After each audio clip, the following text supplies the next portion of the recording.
হাম ও উপসর্গে ২৪ ঘন্টায় আরও ৭ শিশুর মৃত্যু হয়েছে। এর মধ্যে একজন নিশ্চিত হাম ও বাকি ৬ জন উপসর্গ নিয়ে মারা গেছে। এ নিয়ে ১৫ মার্চ থেকে এ নিয়ে মোট মারা গেছে ৩৪৩ জন। গত ১৫ মার্চ থেকে এ পর্যন্ত নিশ্চিত হামে মারা গেছে ৫৮ শিশু, আর হামের উপসর্গ নিয়ে মৃত্যু হয়েছে ২৮৫ শিশুর।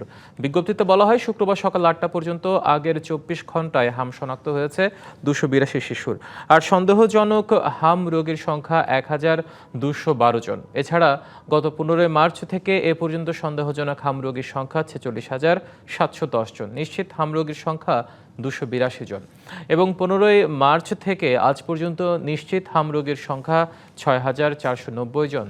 এছাড়াও হামের উপসর্গ নিয়ে হাসপাতালে ভর্তি হয়েছেন ৩২,৮৬২ শিশু। একই সময় সুস্থ হয়ে হাসপাতাল থেকে ছাড়পত্র পেয়েছেন ২৯,১৫২ শিশু। ঈদ আসবে, সাথে ক্যাশব্যাকও আসবে। নিজের বা প্রিয়জনের জন্য কেনাকাটায় এবারও নগদ পেমেন্টে পাচ্ছেন দারুণ ক্যাশব্যাক। তাই যাই কিনুন, পেমেন্ট করুন নগদে।